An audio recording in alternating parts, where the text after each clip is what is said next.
Hi எல்லோரும் எப்படி இருக்கீங்க? This is Sukanya. YouTube channel start பண்ணி என்னையோட 52 டேஸ் கம்ப்ளீட் ஆகிடுச்சிங்க. என்னோட சேனலை முன்னை பற்றி யோசி திங்க் அபவுட் யுவர் செல்ஃப். உங்களுக்கே தெரியும், எந்த ஒரு விஷயத்தை ஸ்டார்ட் பண்ணாலும் this is my mom Padmavathi இவங்கள நினச்சதை ஸ்டார்ட் பண்ணுறேன். இன்றைக்கி ரொம்ப ரொம்ப இம்பார்ட்டண்டான டாபிக், இம்பார்ட்டண்டான ஒரு விஷயம். அதாவது பிக் ரெஸ்பான்சிபிலிட்டி, பெரிய பொறுப்புகள். அதாவது இந்த வேர்ல்டில் நியூ பேபி பார்ன், இந்த உலகத்தில் ஒரு புதிய குழந்தை பிறந்துருச்சுன்னா ரெஸ்பான்சிபிலிட்டி இருக்குது. வளரும்போது, படிப்படியாக வளரும்போது, உண்மையாக இல்லைங்களா? அந்த குழந்தைங்கள வளர்க்குறது அஸ் எ பேரண்ட்ஸ் அவங்க கையில் தான் இருக்குது. நல்ல வழியில் கொண்டு போகிறது, நேர் வழியில், நேர் பாதையில், குட் கேரக்டர், பிஹேவியர்ஸ், ஸோ நல்ல ஒழுக்கத்தை கற்றுக் கொடுக்குறது as a parents first. Second teacher, then college, then ஜாபில் வந்து டீம் மெம்பர்ஸ். ஸோ இதே மாதிரி தான் வழி வழியாக போயிட்டுருக்கு. லைஃப்பில் குழந்த பிறந்துச்சு அப்படின்னாலே, வேர்ல்டில் புதுசாக ஒருத்தவங்க வந்துட்டாலே ரெஸ்பான்சிபிலிட்டி இருக்குது. கொஞ்சம் கொஞ்சமாக நம்ம வளர்ந்துட்டுருக்கோம். போட்டியாளர்கள் அதிகமாகிட்டாங்க. நாம் அதுக்கு ஏற்றாற போல் நம்மளை டேலண்டாக ஆக்கிறது நம்ம கையில் தான் இருக்குது. உண்மையாக இல்லைங்களா? உண்மை பற்றி யோசிங்க போட்டு வருஷம். உங்களுக்கு பிக் ரெஸ்பான்சிபிலிட்டி, பெரிய பொறுப்புகள் காத்துட்ருக்கு. இந்த சமுதாயத்தில் காலங்காலமாக என்ன பண்ணிகிட்ருக்கோம்? ஒரு குழந்தை பிறக்கும், அந்த குழந்தைய வளர்க்குறது, ஆளாக்குறது, திரும்ப அவங்களுக்கு ஒரு ஃபேமிலி அமைச்சு கொடுக்குறது, அவங்களுக்கு குழந்தைகள் பிறக்கிறது, அவங்கள வளர்க்குறது, வழி வழியாக காலங்காலமாக நம்மளுடைய வம்சாவழிகள் வளர்ந்து கொண்டிருக்கிறது. இதுதான் உண்மையாக இல்லைங்களா? அவங்கள நேர் வழியில், நேர்பாதையில் கொண்டு வர்றது யாரோட கையில் இருக்குது? First responsibility as a parents அவங்க கையில் தான் இருக்குது. So good way, good director, good character, director எல்லாமே வந்து சொல்லலாம். நாம் ஒவ்வொரு விஷயத்தையும் சொல்லும்போது நல்லா யோசித்து திங்க் பண்ணி சொல்லணும். உண்மையாக இல்லைங்களா? லைஃப்பில் ஒரு குழந்தை பிறந்துச்சுனாலே பிக் ரெஸ்பான்சிபிலிட்டி இருக்குது ஃப்யூச்சரில் வளர வளர. அதனால் சிறு வயதிலேருந்து அவங்களுக்கு குட் கேரக்டர், அவங்க நல்ல ஒரு ரெஸ்பான்சிபிலிட்டியான ஒரு குழந்தையாக வளர்க்கணும். ஃபஸ்ட் ஆஃப் ஆல் பேரண்ட்ஸ் சொல்கிறத கேட்கணும். தென் எது குட், எது பேட் அதை வந்து சொல்லிக் கொடுக்கணும். தென் வந்து பார்த்திங்கன்னா நல்லா படிக்க வைக்கணும், எஜுகேஷன் சிஸ்டம். தென் நல்ல ஒரு ஜாப், அவங்களுக்கு எந்த லைனில் இன்ட்ரெஸ்ட் இருக்கோ அதை கண்டுபிடிக்கணும், அவங்களுக்கு கண்காணிக்கணும்.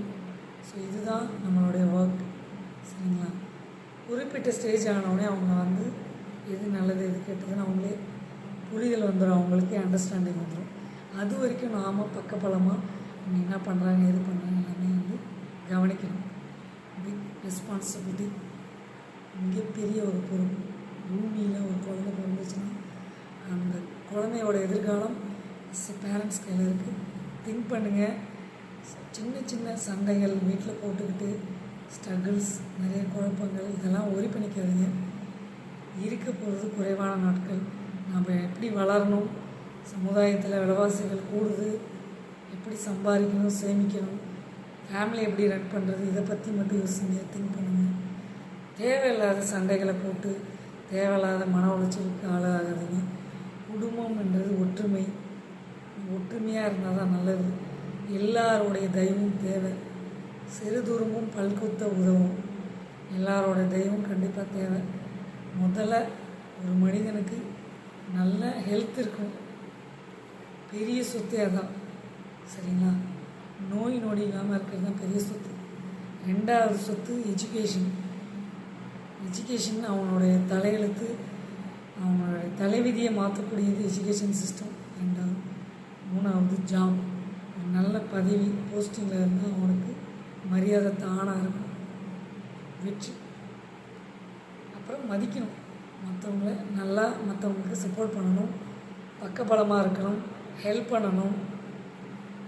உதவின்றது காசு பணம் கொடுத்து இருக்கிறவங்க உதவி பண்ணலாம், இல்லாதவங்க அறிவை கூட ஷேர் பண்ணலாம். ஒருத்தவங்களுக்கு ஆறுதலாக இருக்கிறது மிகப்பெரிய சக்ஸஸ் தான். நல்ல வழியில் நல்ல பாதையில் போகணும், சரிங்களா? தேவையில்லாத சண்டைகள், மன உளைச்சல்கள், சந்தோஷமாக இருக்கலாம், ஜாலியாக இருக்கலாம், இருக்க போகிற நாட்கள் குறைவு.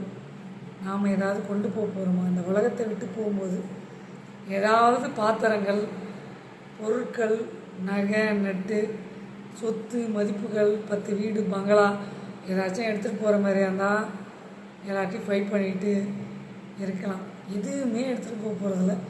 நம்மளுடைய உறுப்பு ஆர்கான்ஸ், உடல் உறுப்பு முதற்கொண்டு பூமியிலே விட்டுட்டு உயிர் மட்டும்தான் எடுத்துகிட்டு போக போகிறாரு. எப்போ நாம் இறந்து போகன்றது யாருக்கும் தெரியாது. இருக்கிற வரைக்கும் சந்தோஷமாக இருக்கணும். என்னோடய பதிவு பார்த்து நிறைய பேருக்கு ஷேர் பண்ணி விடுங்க.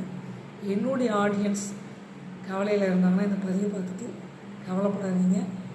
பிக் ரெஸ்பான்சிபிலிட்டி, பெரிய பொறுப்புகளை நாம் உருவாக்கிக்கணும். வளரணும், நேர் வழியில் நேர் பாதையில் போயிட்டே இருக்கணும். எதுக்கும் கண் கலங்காதீங்க. முடியாததுன்னு எதுவும் கிடையாது. முயற்சி கண்டிப்பாக வெற்றியாளராக மாற்றும். ஒன்று கிடைக்கலனா கிடைக்கிற வரைக்கும் ட்ரை பண்ணுங்கள். கிடைக்கலனா அதை விட பெட்டராக உங்களுக்கு கிடைக்கும். கவலைப்படாதீங்க. என்றைக்கும் கவலை நம்மளை சாப்பிட்டோம் நோய் தான் வரும். அதுலேருந்து வெளியில் அடுத்த வேலையை பாருங்கள். சரிங்களா? ஸ்ரீலெட்டர் காய்ஸ் உங்கள் சுகன்யா லைக் பண்ணுங்கள், ஷேர் பண்ணுங்கள், சப்ஸ்கிரைப் பண்ணுங்கள், பக்கத்தில் இருக்க பெல் பட்டனை கிளிக் பண்ணுங்கள். என்னோடய சேனலை முன்னே பற்றி யோசி திங்கப்படு வருஷம். உங்களுக்கு பெரிய பொறுப்புகள் இருக்குது. அந்த வழியை மட்டும் கரெக்டாக பார்த்துட்டு போயிட்டே இருக்கு. பிக் ரெஸ்பான்சிபிலிட்டி இருக்குது. சரிங்களா? ஸ்ரீலெட்டர் காய்ஸ் உங்கள் சுகன்யா.